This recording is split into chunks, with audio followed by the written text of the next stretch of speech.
औज़ुबिल्लाहिमिनश्शैतानिर्रजीम बिस्मिल्लाहिर्रहमानिर्रहीम। अस्सलाम वालेकुम।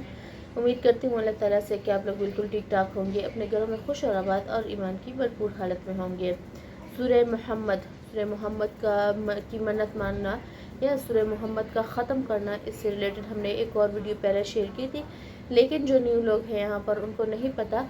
आप कुछ जो पुराने थे उन्होंने अपने रिव्यूज़ शेयर किए थे, जो मैं यहाँ पर अटैच कर लूँगी। आपके बहुत अच्छे एक्सपीरियंस रहे अल्हम्दुलिल्लाह। इसी तरह हम चाहते हैं कि जिस ज़िक्र से या ख़त्म से लोगों को थोड़ा बहुत भी फ़ायदा पहुँचे, तो वो आगे आप ज़रूर शेयर किया करें।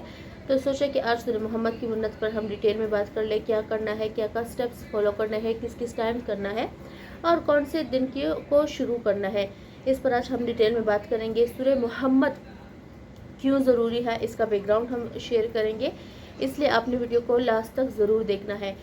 सूरह मोहम्मद जैसे ये इंडिकेट करता है, इसका नाम हमारे प्यारे नबी सल्लल्लाहु अलैहि वसल्लम के नाम को, तो इससे रिलेटेड जो भी आप क्वेश्चन और क्वायरीज होंगी हम उसको आंसर करेंगे। और कबूलियत का जहाँ तक सवाल है कि क्यों कबूल होती है सूरह मोहम्मद की मन्नत मांगकर, तो देखिए जैसे मैंने कहा कि जैसे नाम इंडिकेट करता है कि हमारे प्यारे नबी करीम सल्लल्लाहु अलैहि वसल्लम के नाम पर ये मुंसलिक है, तो ये जिसने भी ये मन्नत मानी है तो सूरह मोहम्मद या मोहम्मद के नाम के सदक़े अल्लाह ताला की दुआ ज़रूर कबूल करता है। प्लस जब मक्का और जब काफिरीन और मुसलमानों के दरमियान में जब जंग शुरू हुई है, तो मुसलमान उस टाइम बहुत वीक थे और काफिर जो थे वो ताकतवर थे, तो उस टाइम ये सूरह मोहम्मद नाजिल हुई थी मुसलमानों को हौसला देने के लिए, उनकी तकलीफ़ को दूर करने के लिए।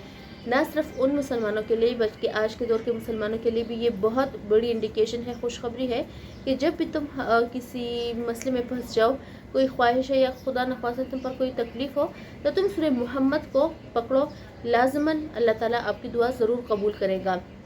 अब अगर हम इस बात पे आ जाए कि पढ़ना कैसे है, तो डेली 3 मरतबा आप वक्फे से भी पढ़ सकते हैं और आप एक बैठक में भी या एक सिटिंग में भी पढ़ सकते हैं। तरीका इसका थोड़ा टेक्निकल है, उसको आपको समझने की ज़रूरत है। आपने क्या करना है, जुमेरात को आप ये रिसाइट कर ले और एक दफ़ा 2 दफ़ा जैसे आप चाहे रिसाइट कर ले, लेकिन एक दफ़ा मगरिब की अजान जब होती है, मगरिब के 3 फ़र्ज़ आप पढ़ ले, उसके बाद एक दफ़ा सूरह मोहम्मद आपने रिसाइट करना है, उसके बाद आप अपनी सुन्नतें या और नमाज़ कंटिन्यू कर ले और अपनी हाजत के लिए दुआ कर ले। इसी तरह जुमे के वक्त आपने जुमे की नमाज के बाद इसको 3 मरतबा ज़रूर पकड़ना है, रिसाइट करना है और तब तक करना है जब तक आपकी मुराद पूरी नहीं हो जाती। रोज़ाना डेली 3 मरतबा आपने करना है, किसी भी टाइम कर ले, तहज्जुद के टाइम बेस्ट है और एक सिटिंग में भी कर सकते हैं, अलग-अलग भी आप पढ़ सकते हैं।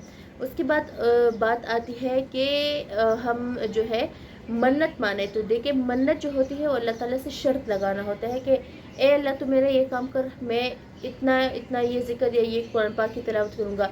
लेकिन अगर हम ख़त्म की बात कर ले, तो ख़त्म एक ऐसी चीज़ होती है जब हम अल्लाह को एज अ गिफ्ट देते हैं, तो बेहतर ये है कि आप ख़त्म माने, आप वजीफ़ा पकड़ लें और वजीफ़ा ज़िंदगी के साथ साथ जारी रहता है। जितने इंसान की सांस से होती है वजीफ़ा, उसी चीज़ को मैं कहती हूँ कि अगर चाहे वो दुरूद शरीफ हो, चाहे वो इस्तग़फ़ार हो, चाहे वो सूरह मोहम्मद की मन्नत हो, चाहे वो कोई और ज़िक्र हो, आप वजीफ़ा उस चीज़ को कहेंगे जो आपकी ज़िंदगी के साथ साथ चलता रहेगा। रिव्यूज़ मैं एंड में भी अटैच कर लूँगी, मैंने शुरू में भी दिखा दिए हैं। अल्हम्दुलिल्लाह बहुत अच्छे रिव्यूज़ हैं। जिनको भी कोई सा भी मसला हो, लोग पूछ लें किस मसले के लिए कर सकते हैं, जितनी जायज़ मुरादें हैं आपकी, आप माली लिहाज से परेशान हैं, रिज़्क़ की तंगी है, रिश्तों की वजह से परेशान है, बेटियों या बेटों के नसीब की वजह से, जॉब की वजह से, बाहर जाने की वजह से, जिस भी हालत ये है, आप सब के लिए पढ़ सकते हैं। उम्मीद करती हूँ आपको वीडियो अच्छी लगी होगी। इंशाल्लाह कल मिलती हूँ आपसे। अल्लाह हाफ़िज़।